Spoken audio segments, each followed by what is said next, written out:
Please. Ahsan Iqbal صاحب please. ایک بات میں واضح کروں, ایک بات واضح کروں, یہ بہت سینسیٹیو مسئلہ ہے, مہربانی کرے اس پہ پالیٹکس نہ کرے. میں دونوں سائڈوں سے کہتا ہوں, کہ اس پہ پالیٹکس نہ کرے. میں احسن اقبال صاحب ایک منٹ, میں آپ کو احسن اقبال صاحب, میں آپ کو نمبر 1 ریزولوشن جو ہے نا, ریزولوشن ابھی پاس نہیں ہوا ہے. اس پہ آپ بے شک پورا ہاؤس آپس میں مشورہ کر سکتے ہیں, اور اس مشورے کے بعد وہ متفقہ جو بھی ریزولوشن ہوگا, جو بھی لائحہ عمل ہوگا, وہ پاس ہوگا. تو آپ تھوڑا حوصلے سے, استقامت سے ایک دوسرے کو بات سن لیں, مہربانی. آپ پلیز تشریف رکھیں پلیز. آپ یہ کیا, آپ تشریف رکھ لیں پلیز, میں احسن اقبال کو, آپ تشریف رکھ لیں پلیز, احسن اقبال صاحب آپ تشریف رکھ لیں پلیز, آپ تشریف رکھ لیں. جی احسن اقبال صاحب. بسم اللہ الرحمن میں ایک الرحیم. منٹ احسن اقبال صاحب یہ کہوں, ریزولوشن ابھی آیا ہے, آپ سب ہاؤس نے متفقہ طور پر اڈاپٹ کرنا ہے, آپ اس پہ مشاورت کر سکتے ہیں پلیز. میری بات سن لیں. جناب اسپیکر, ابھی وزیر موصوف صاحب نے جو بات کی ہے, جو انہوں نے بیانیہ یہاں پہ فرمایا ہے, مجھے نہایت افسوس سے کہنا پڑتا ہے, یہ وہی بیانیہ ہے جس کی قیمت میں نے ایک گولی کی صورت میں ادا کی تھی. 2017 میں پی ٹی آئی کے لوگ اس کمیٹی کے اندر تھے, شفقت محمود صاحب اس کمیٹی کے اندر تھے. اس ایوان سے جو کچھ ہوا متفقہ ہوا, لیکن جب اس کے اوپر تحفظ کا اظہار کیا گیا تو پورے ایوان نے 24 گھنٹے کے اندر اس کو ریورس کیا, وداؤٹ ایون کوشچننگ کہ ضرورت ہے یا نہیں ہے, کیونکہ جہاں پہ ناموس رسالت کی بات ہوگی, ہم یہ بات بھی برداشت نہیں کر سکتے کہ کسی کی ذہن میں آئیوٹا آف ڈاؤٹ آئے. اس ایوان نے کیا. اور جناب اسپیکر, میں اس ایوان میں فخر کے ساتھ کہہ سکتا ہوں کہ میرے اوپر گولی چلائی گئی, میں اس خاتون کا بیٹا ہوں جس کو اس ایوان کے اندر ناموس رسالت کا قانون پیش کرنے اور منظور کرانے کا اعزاز حاصل ہے. لیکن ان کے بیانیے نے جو ان کے وزراء نے ہماری حکومت کے خلاف چلایا اور لوگوں کو بہارا, میں نے اپنی جان کے اوپر حملے کی صورت میں اس کی قیمت ادا کی. آج اگر میں یہاں کھڑا ہوں تو جناب ہماری بھی نسبت ہے نبی کریم صلی اللہ علیہ وسلم سے, روک لیتی ہے آپ کی نسبت میری طرف جو گولیاں چلتی ہیں. ہمیں بھی ناز ہے اپنے نبی کے ساتھ تعلق کے اوپر, اس نسبت نے اس گولی کو روکا ہے اور میری زندگی بچائی. اور میرے پہ گولی چلی, 3 ہفتے بعد میں روضہ رسول کے اوپر کھڑا تھا اور مجھ پہ گولی چلانے والا جیل کے اندر تھا. تو جناب یہ بات نہ کریں, آپ ناموس رسالت صلی اللہ علیہ وسلم کے اوپر سیاست کرتے ہیں. یہ ہر مسلمان کا ایمان ہے, ہر مسلمان کے ایمان کا حصہ ہے.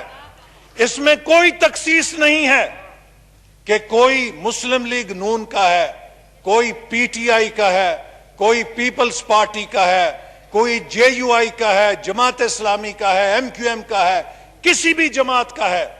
جو بھی کلمہ گو ہے اس کے لیے لازم ہے کہ اپنی ذات, اپنے بیوی بچوں, اپنے ماں باپ سے زیادہ نبی کریم صلی اللہ علیہ وسلم کی ذات کے ساتھ محبت رکھے.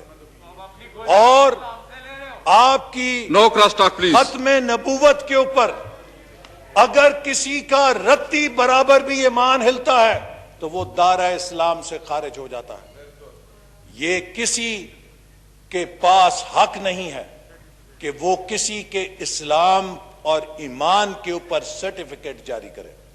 یہ جو رویے ہیں انہوں نے پاکستان کو اس حالات پہ پہنچایا ہے جب انہوں نے لوگوں کے جہنمی اور جنتی ہونے کے فیصلے اپنے ہاتھ میں لے لیے ہیں۔ تو جناب اسپیکر، میں جو بات کرنا چاہتا ہوں کہ آج ہم ایک نہایت حساس مسئلے پہ بحث کے لیے اکٹھے ہوئے ہیں۔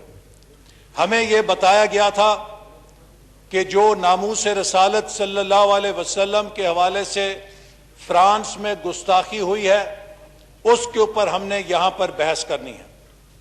تو جناب اسپیکر، میں امید رکھتا تھا کہ پاکستان کے اندر کسی پارلیمنٹیرین کے لیے، کسی مسلمان کے لیے اس سے اہم کوئی مسئلہ نہیں ہو سکتا جہاں ہمارے نبی کریم صلی اللہ علیہ وسلم کی ذات مبارک کے اوپر کوئی بات ہونی ہو۔ تو مجھے توقع تھی کہ وزیر اعظم اپنی کرسی پہ بیٹھے ہوتے اور آج یہ قرارداد وزیر اعظم کو پیش کرنی چاہیے تھی۔ نہ صرف یہ کہ وزیر اعظم نے اس قابل نہیں سمجھا اس موضوع کو، حکومت نے اس قابل نہیں سمجھا کہ کسی وزیر کے ذریعے اس کو پیش کراتے۔ یہاں پہ وزیر داخلہ موجود تھے، یہاں پہ وزیر مذہبی امور موجود ہیں، پوری حکومت کے وزراء کی لائن موجود ہے، لیکن کسی حکومتی وزیر نے اس قرارداد کو اون کرنے کی جرت کا مظاہرہ نہیں کیا۔ ایک پرائیویٹ ممبر سے پریزنٹ کرائی گئی ہے۔ پارلیمنٹیرین جانتے ہیں کہ پرائیویٹ ممبر بزنس کیا ہوتا ہے۔ Private member business naan official business ہوتا ہے۔ آج ایک شخص کا بزنس ہوتا ہے، ایک ممبر کا بزنس ہوتا ہے جو پیش کیا جاتا ہے۔ ایک طرف تو ہمیں وزیر صاحب نے یہ بتایا کہ یہ قرارداد حکومت نے جو معاہدہ کیا ہے اس کے روشنی میں پیش کی گئی ہے۔ تو اگر یہ قرارداد حکومت کے کسی معاہدے کی روشنی میں پیش کی گئی ہے تو جناب پھر یہ حکومت کے کسی وزیر کو پیش کرنی چاہیے تھی، اور اس قرارداد کے ساتھ وہ معاہدہ بھی اس ایوان کے سامنے پیش کیا جانا چاہیے تھا تاکہ تمام اراکین اس معاہدے کو اور اس قرارداد کے اوپر اپنا ذہن اپلائی کرتے اور اس کے بعد ایک ایسی قرارداد پیش کرتے جو 22 کروڑ عوام کی امنگوں کی ترجمان ہوتی۔ چونکہ میرا ایمان ہے کہ اس ایوان کے اندر جو بھی رکن ہے مسلمان ہے وہ ایک سے بڑھ کر ایک ختم نبوت اور ناموس رسالت کا سپاہی ہے۔ اس میں کوئی فرق نہیں ہے۔ کوئی یہ نہیں کہہ سکتا کہ میں بڑا ہوں اور تو دوسرا چھوٹا ہے۔ ہر مسلمان ایک سے بڑھ کے دوسرے سے زیادہ ناموس رسالت کے لیے کٹ مرنے کا جذبہ رکھتا ہے۔ تو لہٰذا اگر یہ کوئی حکومت نے معاہدہ کیا تھا تو وزیر اعظم کو یہاں پر آنا چاہیے تھا، because there can be no more important business than ناموس رسالت صلی اللہ علیہ وسلم۔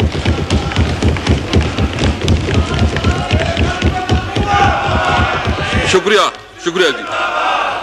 تو نو کراس ٹاک پلیز۔ وزیر اعظم کہاں ہیں کہ اس کا مطلب یہ ہے کہ جب پاکستان کا سب سے بڑا ایوان ناموس رسالت صلی اللہ علیہ وسلم کے حوالے سے بحث کر رہا ہے، پرائم منسٹر صاحب is attending to some other more important business. And what is that more important business, I want to know. Because there cannot be any more important business than the matter in hand جو یہاں پہ نبی کریم صلی اللہ علیہ وسلم کی ذات اور ان کی حرمت اور ان کے ناموس کے حوالے سے جو مسئلہ زیر بحث ہے، اس سے زیادہ اہم مسئلہ کسی مسلمان کے لیے اور نہیں ہو سکتا۔ تو آج توقع یہ تھی کہ leader of the house prime minister خود اس بحث کا آغاز کریں گے۔ توقع یہ تھی کہ لیڈر آف ہاؤس اس ایوان کو اعتماد میں لیں گے کہ پچھلے چند ماہ اور خاص طور پہ پچھلے ایک ہفتے کے اندر جو واقعات ہوئے ہیں اس کے حوالے سے ان کی حکومت کا کیا موقف ہے۔ تھینک یو جی، تھینک یو۔ لیکن نہ وزیر صاحب، نہ وزیر اعظم صاحب آئے، نہ کسی وزیر میں یہ جرت ہوئی کہ وہ اس قرارداد کو پیش کرے۔ میرا آپ سے یہ مطالبہ ہے کہ آپ اس قرارداد کو آفیشل بزنس بنانے کے لیے حکومت کے وزیر داخلہ یا وزیر مذہبی امور سے کہیں کہ وہ پالیسی سٹیٹمنٹ دیں اور قرارداد پیش کریں. حکومت کی اونرشپ ہونی چاہیے. اور دوسری بات کہ جو معاہدے حکومت نے کیے ہیں وہ اس ایوان کے سامنے پیش کیے جائیں. تھینک یو جی. دیکھیے ایک بات بڑی اہم ہے. مختصر کر ابھی وزیر صاحب نے کہا کہ ہم نے جو معاہدہ کیا ہے اس میں تبدیلی نہیں ہو سکتی. تو جناب کیا آپ کا ایک تنظیم کے ساتھ جو معاہدہ ہے کیا وہ اس ایوان کو ہوسٹیج آپ بنا رہے ہیں؟ کیا وہ معاہدہ اس ایوان سے بالا تر ہے کہ آپ نے اگر ایک تنظیم کے ساتھ بات طے کر لی ہے تو وہ اس ایوان کے ساتھ بھی اوپر بالا تر ہے کہ اس کے اوپر بات نہیں ہو سکتی؟ سوری، پھر ہم یہاں پر بیٹھے کیا کر رہے ہیں؟ پھر ہمیں گھر پہ چلے جانا چاہیے. لہذا پاکستان کی فوج کے مسئلے، پاکستان کے سیکیورٹی اداروں کے مسئلے اگر اس ایوان کے اندر زیر بحث آ سکتے ہیں تو پھر کسی ایک تنظیم کو ہم اس ایوان کے پرویو سے باہر نہیں کر سکتے. تو لہذا وہ معاہدے بھی لے کر آئیں، اور جب تک یہ کارروائی جاری ہے میں مطالبہ کرتا ہوں کہ پرائم منسٹر کو پابند کریں کہ یہاں پر بیٹھے رہیں. ان کی غیر حاضری ناقابل قبول ہے. اور آخری بات جی پلیز جناب، یہ جو قرارداد ہے اس قرارداد کے اوپر بہت ساری چیزوں کو ہمیں کلیریفیکیشن یوں چاہیے کہ اس میں کانٹرڈکشن ہے.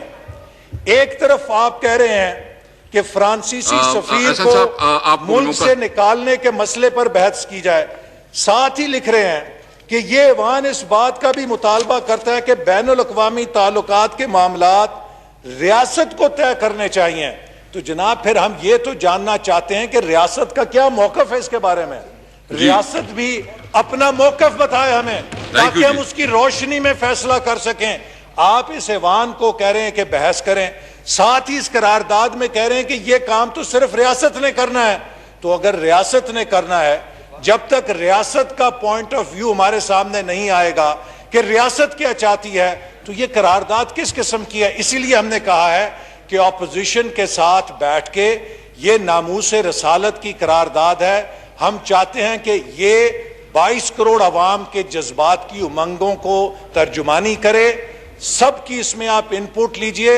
ہم سب نبی کریم صلی اللہ علیہ وسلم کی حرمت پہ کٹ مرنے کا جذبہ رکھتے ہیں، اور یہ نہ سمجھیں کہ اپوزیشن کسی لحاظ سے کم ہے. تو اس اجلاس کو آپ ایڈجرن کریں، حکومت کو ہدایت کریں کہ اپوزیشن کے ساتھ بیٹھے، اتفاق رائے کے ساتھ ایک قرارداد لے کر آئے. بشک صبح کے اجلاس میں پیش کی جائے لیکن یہ قرارداد اتفاق رائے کے ساتھ آنی چاہیے. بالکل. اسد ور صاحب پلیز.